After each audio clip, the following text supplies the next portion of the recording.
Joining us now, Kayleigh McEnany, Chief Spokesperson, Republican National Committee. Hey, Kayleigh, great to have you. Good to talk to you.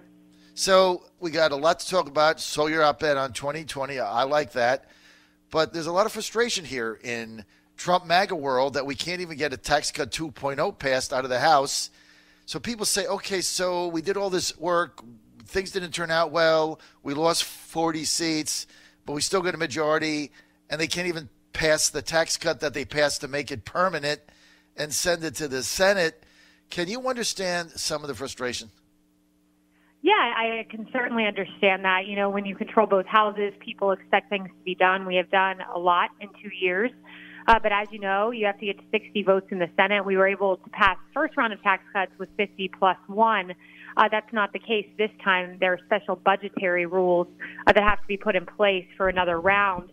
On top of that, you have individuals like Jeff Flake who won't even go vote on judges, truly betraying his constituents. And so it's tough with 12 legislative days on the calendar. I understand folks wanting us to get as much done as possible. We're moving nominees as quickly as possible, but it's very tough in light of the fact that we have some Republicans who aren't even up to the task, namely Jeff Flake.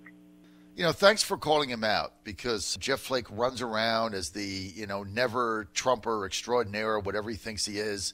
Of course, he couldn't run for re-election in Arizona because the guy couldn't have gotten nominated there by Republicans for dog catcher, let alone another term in the U.S. Senate. He would have gotten beat, so he decided to retire. But now he's gumming up the system again, and he claims to be a conservative, and he's holding up conservative judges, which without them we have the continual Ninth Circuit nonsense where we've got activist judges trampling on the Constitution, basically overturning everything the president does, and he's now holding them up. What's the deal with this guy?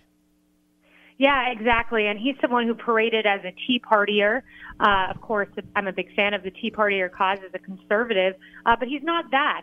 Someone who's not even going to vote on conservative judges, who's consistently a thorn in the side of the Trump agenda, is nothing of the sort. Of course, not to even mention his book, which was truly just an effort to trash the president and I guess make his own star rise. What's the deal with him? It's a good question. He truly did not represent the people of Arizona, but I'm not sure that Kirsten Sinema will be much better. Well, she's not going to be much better, which brings us to the other topic. And I do want to get to 2020, Kayleigh, but I wanted you to address this. During the campaign, I had your chairman on several times, Ronald Romney and others at the RNC.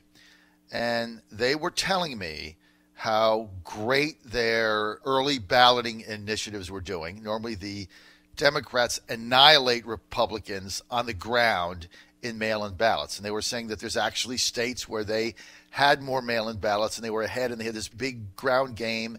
And it was a game changer, and it was going to be different. It was not going to be what we always see, which is the end, all the mail-in ballots come in, and the Democrats seem to get 80% of it. So you raised a record amount of money, and then we go to bed election night down 27, 28, maybe 29 seats. 2 weeks later, we're going to lose 40 seats, 2 races in the Senate that we were ahead in, Arizona and Montana, when we went to bed 2 or 3 a.m., got up the next day, mail-in ballots came in. They went by the wayside. And big, neither of them close, right? Just got annihilated. Tester was getting 85% of the mail-in ballots in the urban centers in Montana. So people look at this and they're saying, okay, we gave the RNC all this money, you had a record fundraising haul, and once again, we seem to get pretty much crushed on the ground. And it's like, what is the plan?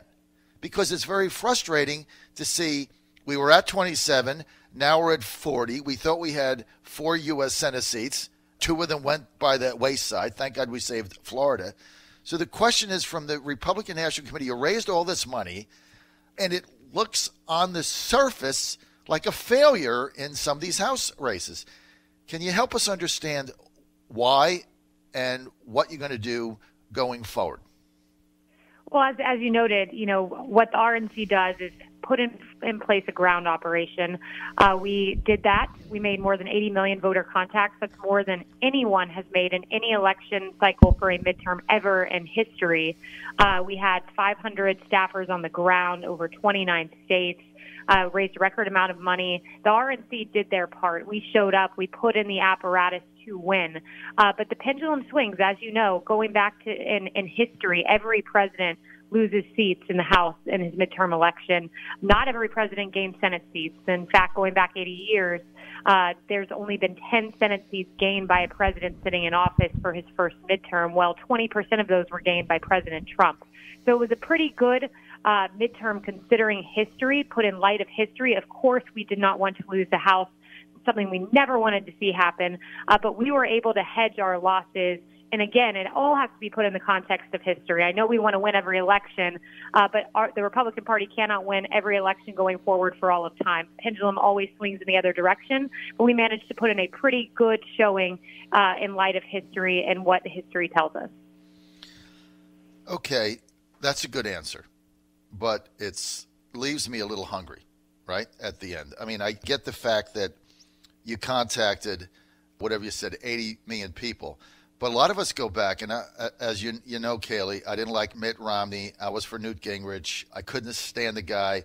I certainly can't stand him now.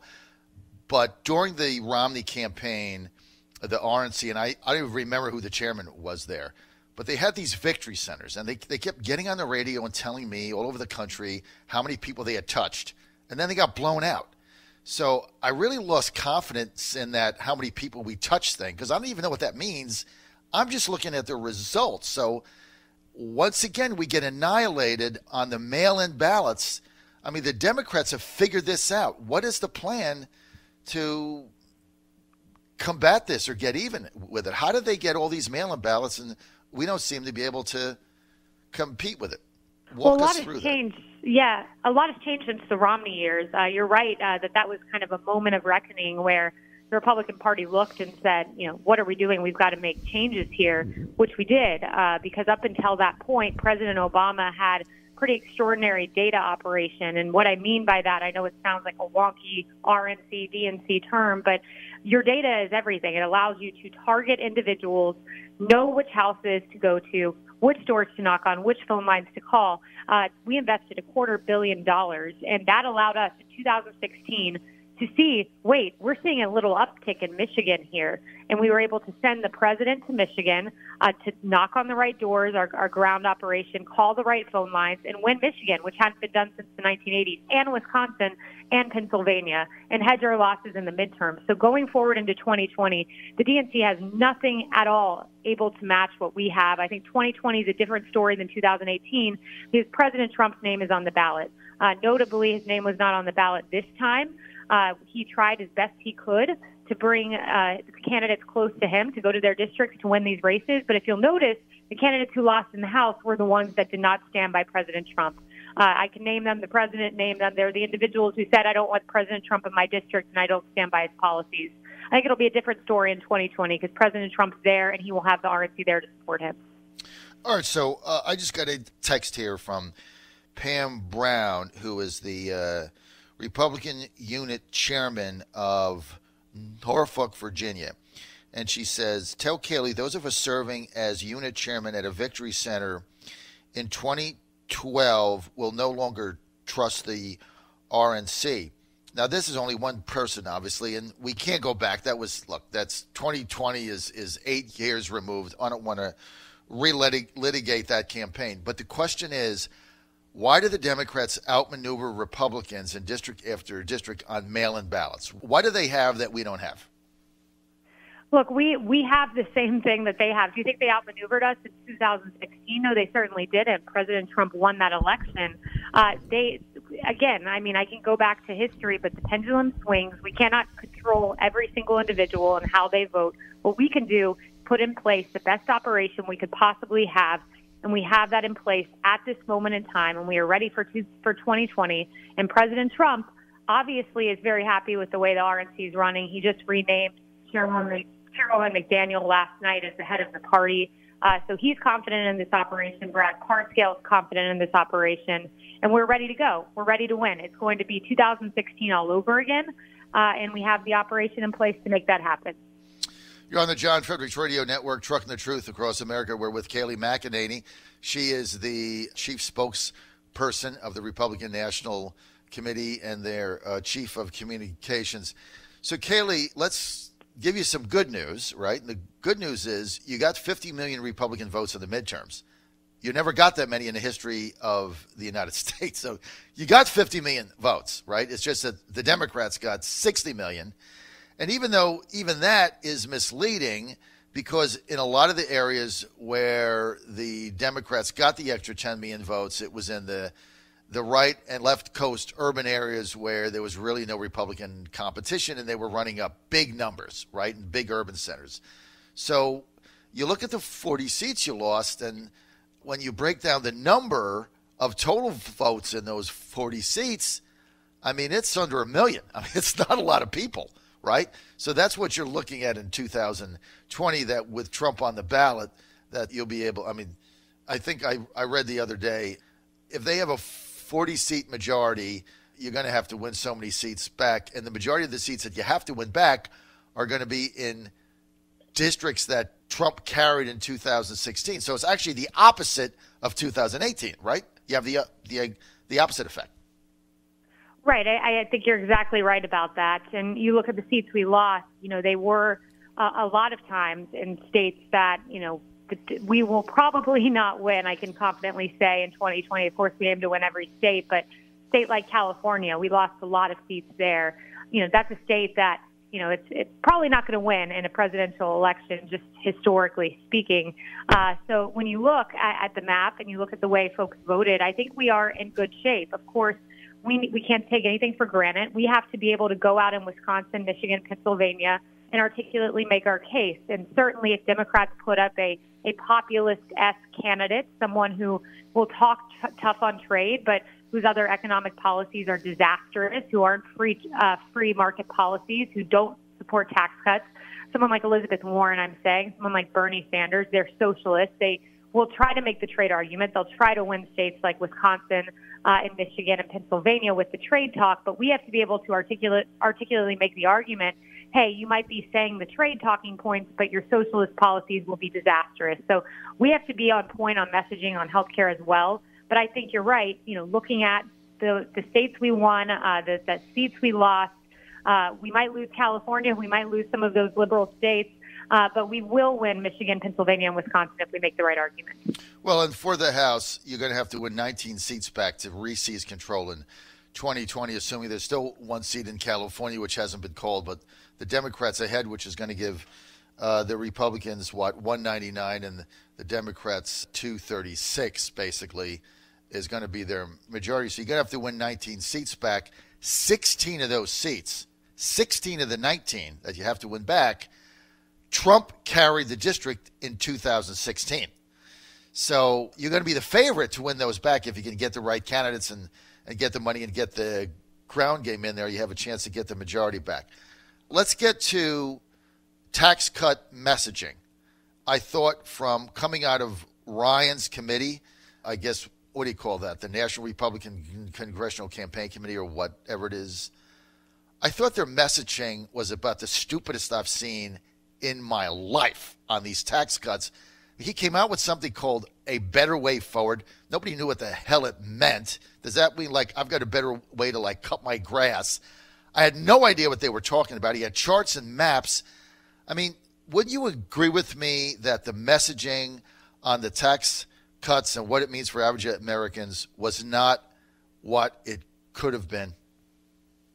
Well, we tried to put the best argument forward. I think what is difficult to make, the argument that's difficult to make that, it takes a lot of explaining is the state and local tax deductions. I was just asked the other day on Fox Business, do you think that costs you the midterm elections? Because if you look, those seats we lost in California, the seats we lost across the country were in blue states. So while the vast majority of Americans, and in fact all Americans, saw their federal taxes decrease, There are individuals who, because they couldn't take that state and local tax deduction, their taxes actually, could have gone up by a little bit, by marginally speaking, because of the tax policies put in place by their liberal governors. It's very difficult to explain, but because of liberal policies in liberal states, some individuals, were penalized just by virtue of the fact that the state and local tax deduction was taken away, because someone in Idaho or Florida or Texas should not have to subsidize someone in, let's say, New York or New Jersey. So we have to get better messaging on that. We have to figure out a way to articulately explain, look, President Trump brought down your taxes, but your liberal governor might have raised your taxes. We definitely need to look at that. We also need to look at messaging on health care. It's very crucial going into the next election that we find a way to share with voters, your taxes went down, but your liberal governor made your taxes go up if you're in a blue state. That's exactly it. I mean, you nailed it right there. There's got to be better messaging. Kayleigh McEnany, I've got a couple of minutes. I do get what you're saying. And, of course, for those of us that believe that the tax cuts were part of the fueling of the economic resurgency that we've had, it was very frustrating because I had a lot of congressmen that would come on my show. As you know, I get elected officials every day, and they were just not comfortable even defending the tax cut. And I had one congressman come on at the end of the campaign from Wisconsin who was complaining about corporate stock buybacks. And this guy was trying to get reelected, and he was like running away from the whole thing. And I just found it to be stunning.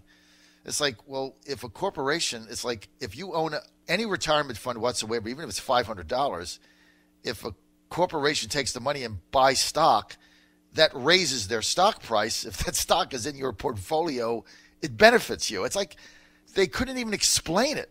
It's just amazing to me. All right, 2020, what's your plan? At 2020, we're excited about it. I think it's going to be rejuvenating to have President Trump as the candidate, as the person out there lifting the tides of other candidates on the ballot. We're ready. We know that the moment Christmas and New Year's are over and Hanukkah and the whole holiday season, we're going to see individuals declaring their candidacy, from Elizabeth Warren, who already kind of tested the waters yesterday, to Spartacus and to so many others. We're going to see Democrats jumping in, and it's key for us to frame the narrative the moment they enter the race, to share with the American people exactly who these individuals are and not let them deceive the nation, and as they will try to do, leaving out the fact that they're socialists, that they want to take the nation in a perilous direction. So I think we're pretty excited because we have now President Trump out there as the candidate. And we're excited. We're ready to go. We're reared up. 2018 is just behind us by a few weeks, but we're already looking forward to 2020. And it begins the moment the holiday season ends. We're going to start seeing probably a few dozen Democratic candidates jump in the race. Okay, so for those of us who are signed members of the Kayleigh McEnany fan club, of which I'm one of them, can you give us an assurance right now on the air that you're going to stay with the RNC through November 2020?